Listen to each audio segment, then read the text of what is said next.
जीवन की आधारशिला ओशो। ओशो से प्रश्न किया जाता है, प्यारे सतगुरु, जीवन भर मैंने कभी भी अपने मन को एरिस्टोटिल जैसे बुद्धि प्रधान मन की तरह प्रशिक्षित नहीं किया है और संभवतः आपने इसी मन के लिए ही ये प्रश्न पूछ रही हूँ जो अभी भी क्रियाशील है। क्या ये मेरे लिए दुर्भाग्य है? ओशो कहते हैं, एरिस्टोटिल ने ही सबसे बड़ा दुर्भाग्य बना करके पश्चात मन को अछंदित कर लिया है। मैंने उसे कुछ दूसरा ही नाम दे दिया है क्योंकि मेरे विचार में मनुष्य चेतना के विकल्प में एरिस्टोटिल ने किसी भी प्रकार की कोई सहायता नहीं दी है। इसके विपरीत वो एक बड़ी बीमारी की तरह रहा है, इसलिए मैंने उसका नया नाम एरिस्टोटलिस रखा है। और तुम सोच रही हो कि ये तुम्हारे लिए दुर्भाग्य है कि तुमने अपने मन को एरिस्टोटिल की विधि के अनुसार प्रशिक्षित नहीं किया। तुम सौभाग्यशाली हो।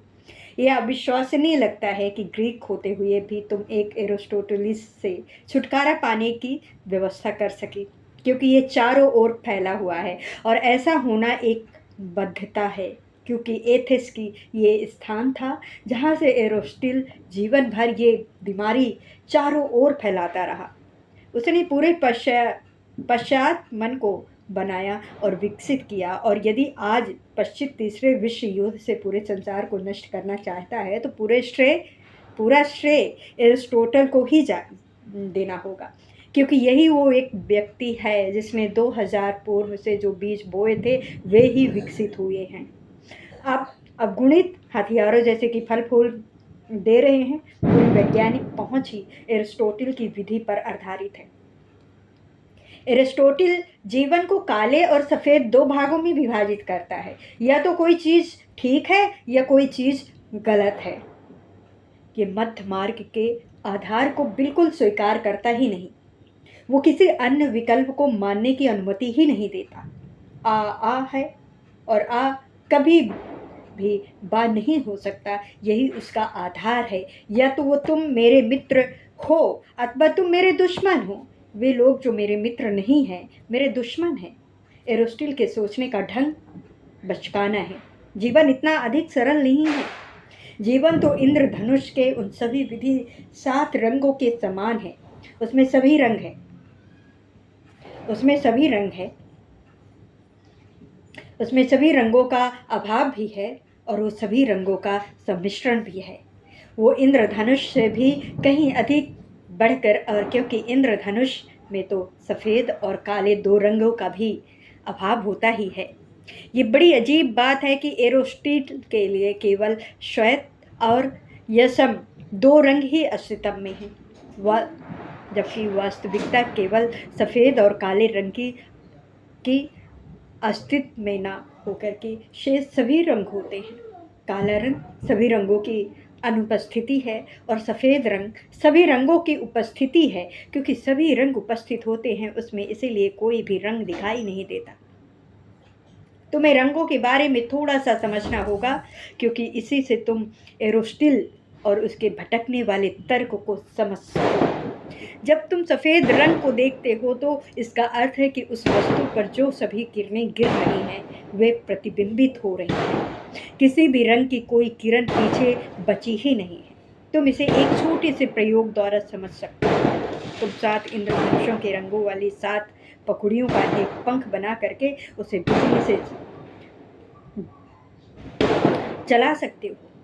पंखे की 7 रंगों की पखुड़ियों के तेजी से घूमने पर तुम ये देख करके आश्चर्यचकित रह जाओगे कि सभी रंग गायब हो गए और केवल सफ़ेद रंग का एक चक्र घूम रहा है। जीवन में छोटी चीज़ों के बारे में तुम कभी सोचते ही नहीं। तुम हमेशा गर्मियों की धूप में एक सफ़ेद छाते का ही प्रयोग करते रहते हो, क्योंकि सफ़ेद रंग सभी किरणों को बाहर की लौटा देता है। वो किसी किरण को अपने में सोखता ही नहीं। यही कारण है कि गर्मी की धूप में सफ़ेद छाते के नीचे बैठ करके तुम्हें ठंडक का अनुभव होता है, क्योंकि उसमें सूर्य की किरणें प्रविष्ट ही नहीं होती हैं। सभी किरणें पीछे लौट जाती हैं, परिवर्तित हो जाती हैं। ये 2 रंग ऐसे हैं जो अस्तित्व में कभी भी स्वीकार नहीं किए गए, और वे 2 रंग हैं काले और सफ़ेद, जिन पर एरिस्टोटल की पूरी तर्क प्रणाली आश्रित है। पूरब कभी भी एरोस्टिल जैसी किसी भी तरह की तर्क प्रणाली का शिकार नहीं बना। पूरब में किसी भी एक व्यक्ति ने कभी भी ऐसी तर्क प्रणाली नहीं दी जो अस्तित्व को श्वेत और श्याम दो रंगों, दो भागों में बांटता हो। गौतम बुद्ध ने जो तर्क सरणी दी वो जीवन को 4 भागों में विभाजित करती है। विकल्प और चुनाव कहीं अधिक हो जाते हैं। यदि कोई तुम्हारा मित्र नहीं है तो इसका अर्थ ये भी नहीं है कि उसे तुम्हारा शत्रु ही होना चाहिए। वो तुमसे केवल मात निरपेक्ष ही हो सकता है अथवा अज्ञानी हो सकता है वो तुम्हारे बारे में या तुम्हारी शत्रुता के बारे में उसकी कोई दिलचस्पी ही नहीं हो, कोई दिलचस्पी भी नहीं हो और इस तरह वो किसी तरह से कोई भी भाग लेता ही नहीं हो। महावीर का तर्क संभावतः विश्व भर में सबसे अधिक परिपूर्ण है। वो 7 विकल्प स्वीकारते हैं जो इंद्रधनुष के 7 रंग हैं। स्वाभाविक रूप से उनका तर्क उतना ही जटिल हो जाता है जितना कि जीवन स्वयं है। यदि तुम महावीर से कोई प्रश्न पूछो तो तुम उनसे हाँ या नहीं में उत्तर प्राप्त नहीं कर सकते। यदि तुम वही प्रश्न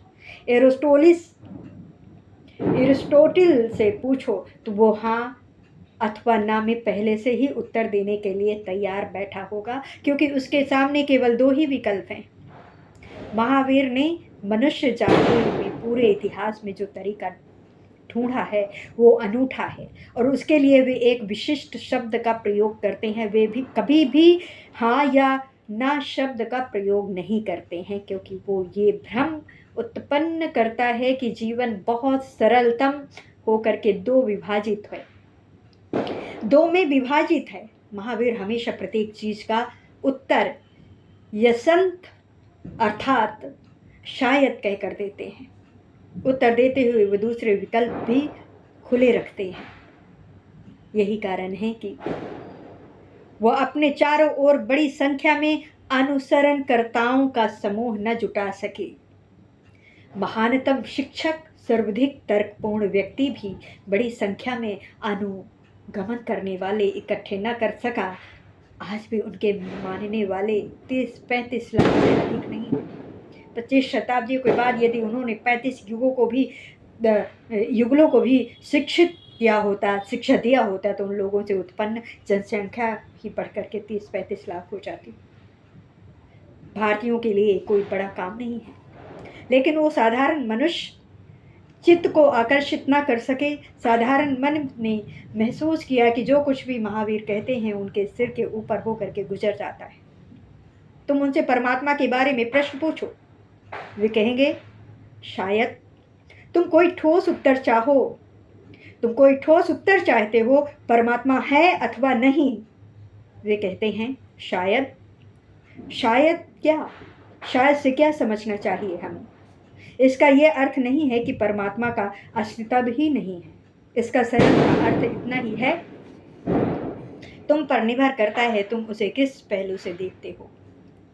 वहाँ एक दृष्टिकोण है जिससे ये कहना महत्वपूर्ण हो जाता है कि परमात्मा है, और वहाँ एक दूसरा दृष्टिकोण भी है जिसके द्वारा ये कहना महत्वपूर्ण हो जाता है कि परमात्मा का कहीं कोई अस्तित्व ही नहीं है। वहाँ एक तीसरी संभावना है ही नहीं, हो भी नहीं सकती है। परमात्मा है भी और नहीं भी है, उसका होना न होना दोनों साथ साथ है।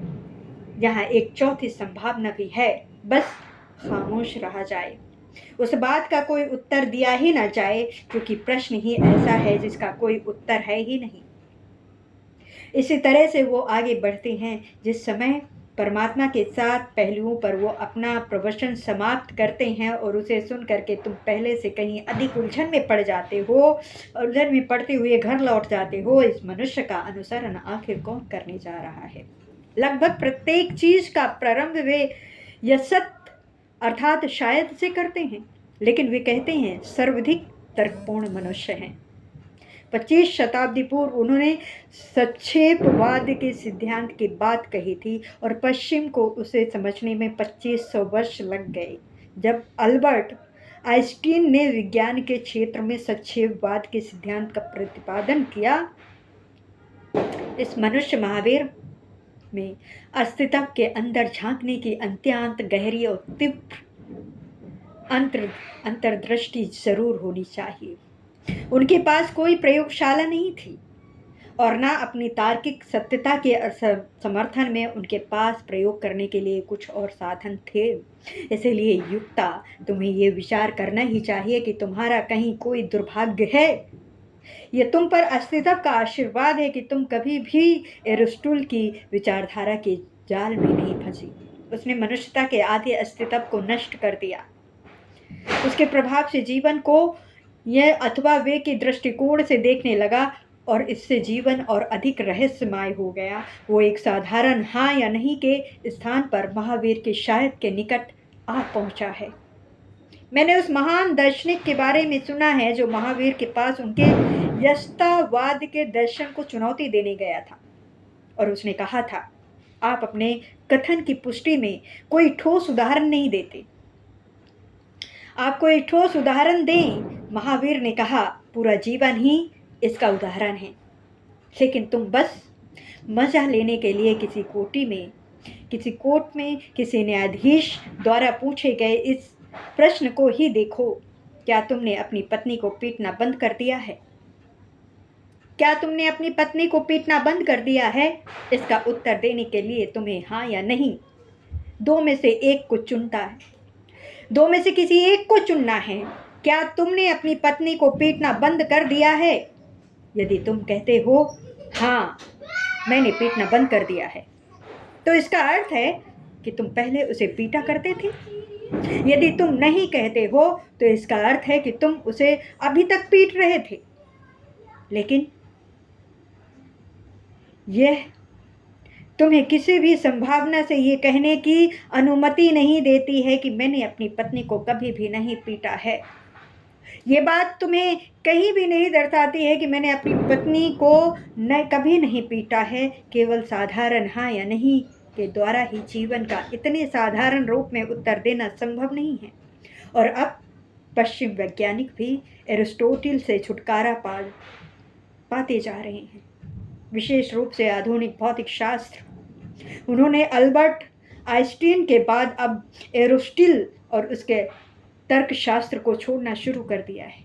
वे लोग महावीर के बारे में कुछ भी जाने बिना ही महावीर के निकट आते जा रहे हैं, क्योंकि उन्होंने ऊर्जा क्षेत्र में झांक करके पाया है कि जीवन इतना अधिक जटिल है कि तुम ना तो हाँ कह सकते हो और ना ही ना कह सकते हो।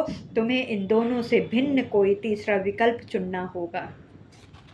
तुम्हें इससे भिन्न कोई तीसरा विकल्प चुनना होगा। एक तर्कशास्त्री ने एक नए शब्द की बाबत सुझाव दिया जिसका प्रयोग किया भी जा रहा है और अब अधिकतम वही शब्द में है, और वो शब्द है पो। जब तुम ना तो हाँ कह सकते हो और ना नहीं, तो पो कहो। लेकिन पो का अर्थ शायद ही है, इसका कोई अन्य अर्थ हो ही नहीं सकता। एरिस्टोटल के तर्कशास्त्र के साथ यूक्लिड ने भी एक विशिष्ट रेखा गणित की रचना की, जिसे यूक्लिड ने रेखा गणित कहा जाता है। जैसे जैसे एरिस्टोटल का तर्कशास्त्र अपनी साख खोता हुआ नीचे गिरता जा रहा है, 2000 वर्ष पुराना यूक्लिडियन रेखा गणित को कॉलेज और विश्वविद्यालय में भी अभी तक पढ़ाया जा रहा है,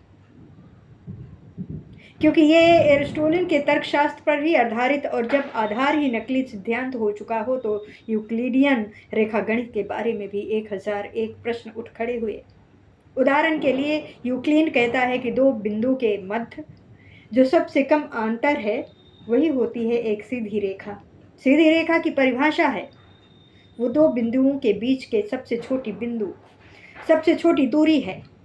आधुनिक भौतिक विज्ञान कहता है कि तुम कोई भी सीधी रेखा खींच ही नहीं सकते, क्योंकि तुम एक ग्लोब पर बैठे हुए हो। इसीलिए खींची गई सीधी रेखा सीधी इसीलिए दिखाई देती है क्योंकि वो बहुत अधिक छोटी है। उसे दोनों सिरों से बढ़ाते जाओ और अंत में तुम उसी बिंदु पर मिल जाओगे और कहोगे, हे मेरे परमात्मा, ये तो एक वर्तुल बन गया। यदि दोनों यदि दोनों सिरे से खींचे जाने पर वो एक घेरा या वर्तुल बन जाता है तो इसका अर्थ है कि जब तुम विचार कर रहे थे कि वो एक सीधी रेखा थी, वो बहुत बड़े वर्तुल या घेरे का एक बहुत छोटा सा वर्ग भाग था। घेरे का कोई भाग सीधा हो ही नहीं सकता, उसे एक आर्क की शक्ल का ही होना चाहिए, लेकिन वो मेहराब या अर्क इतना अधिक छोटा होता है कि वो लगभग आंखों से दिखाई ही नहीं देता। यूक्लिड की दी गई सारी परिभाषाएं अत्यंत सिद्ध होती जा रही हैं। वो कहता है एक रेखा वो होती है जिसके पास केवल लंबाई होती है, लेकिन तुम ऐसी कोई भी रेखा नहीं खींच सकते हो जिसके पास केवल लंबाई हो। यूक्लिड द्वारा बिंदु की परिभाषा देते हुए कहा गया है कि उसकी ना तो कोई लंबाई होती है और ना चौड़ाई, लेकिन तुम वास्तव में ऐसा कोई बिंदु खींच ही नहीं सकते हो। यूक्लिड पूरी तरह काल्पनिक प्रतीत होता है। तुम बहुत भाग्यशाली हो, यद्यपि तुम्हारा जन्म ग्रीस के एथेंस शहर में हुआ, लेकिन फिर भी तुम एरिस्टोटल और यूक्लिड की छूत की बीमारी से दूर रही। ये तुम्हारा सौभाग्य रहा, ये तुम्हारा दुर्भाग्य न हो करके तुम्हारा सौभाग्य है। डिक ने देहात में डाक बांटने वाले डाकिये के पद के लिए एक परीक्षा थी। वहाँ उसके परीक्षक ने उससे प्रश्न किया, पृथ्वी से सूरज कितनी दूर है? एक क्षण वो सोचता रहा, फिर उसने उत्तर दिया, यदि आप मेरी नियुक्ति उसी रूट पर डाक बांटने के लिए करने जा रहे हैं तो मैं त्याग पत्र दे दूंगा। ये पूरी तरह ठीक और उचित ही होगा कि तुम एरिस्टोटेलियन बनने से त्याग पत्र दे दो, क्योंकि उसका मार्ग तो चांद से सूरज की ओर जाने जैसा है। डिक ने तो प्रश्न गलत समझ लिया, इसलिए क्या तुमने भी उसे गलत ही समझा?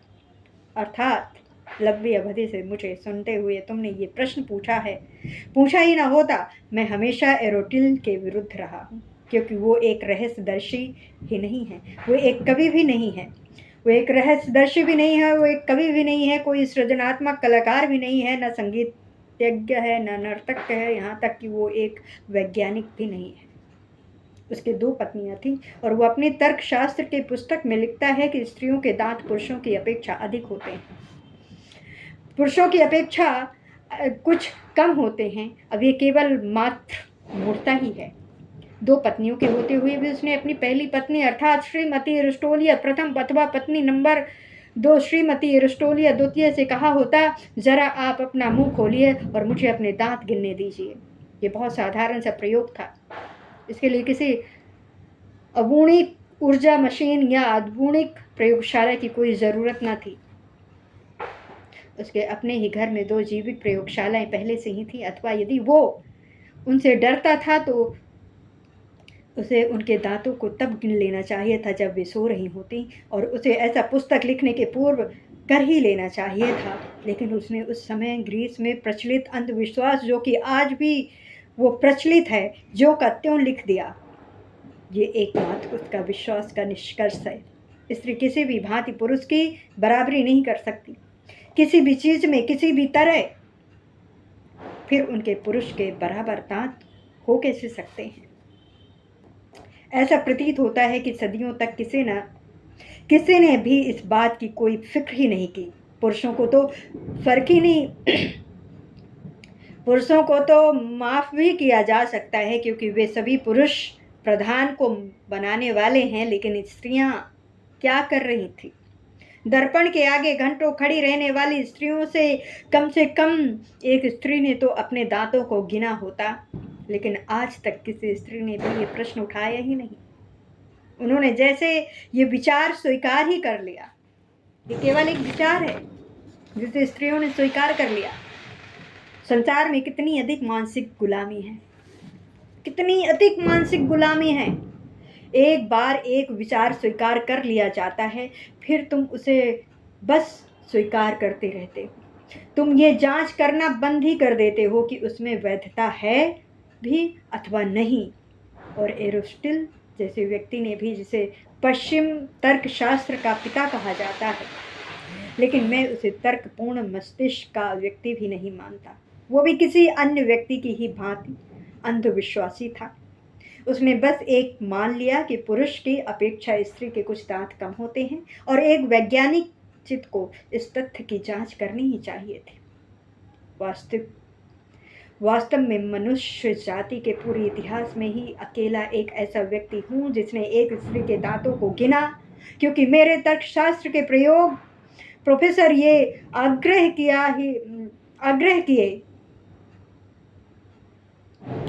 किए ही जा रहे थे कि एरिस्टोटल कोई मामूली व्यक्ति नहीं है, एक महान तर्कशास्त्री है। पश्चिम ने जो महानतम लोग उत्पन्न किए वो उनसे एक, और वो जो कुछ भी कहता है उसे ठीक होना ही चाहिए।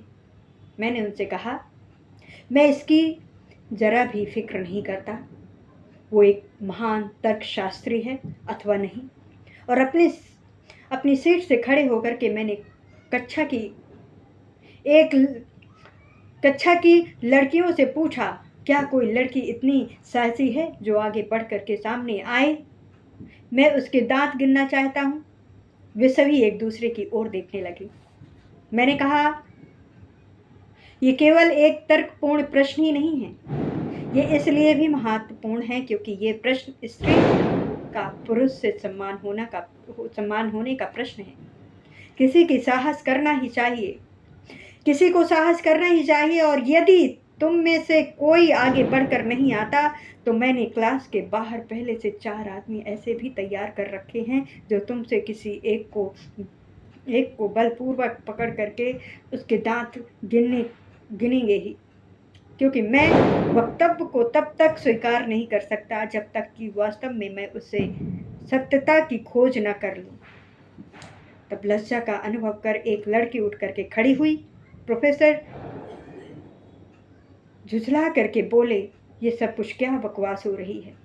मैंने कहा, ये बकवास नहीं है, आप कृपया शांत रहिए। यदि आप प्रमाण चाहते हैं तो मैं आपको ही प्रमाण गिना दूंगा, मैं दांत गिनूंगा, अन्यथा आप कृपया चुप रहिए। और मैंने उस लड़की के दांत गिने। वे संख्या में बराबर थे, उनमें कोई अंतर ही नहीं था। प्रोफेसर साहब मुझसे बहुत अधिक नाराज हो गए और उन्होंने मुझे धमकी देते हुए कहा कि वे कॉलेज से ही त्यागपत्र दे देंगे। मैंने उनसे कहा, आप त्यागपत्र दे सकते हैं, लेकिन इसका ये अर्थ नहीं है कि मैं कोई व्यर्थ की बात स्वीकार कर लूं, जबकि वो व्यर्थ की बात एक बड़ी शख्सियत के द्वारा एक बहुत प्राचीन पुस्तक में कही और लिखी गई है और अधिक मूर्ता ही रही है।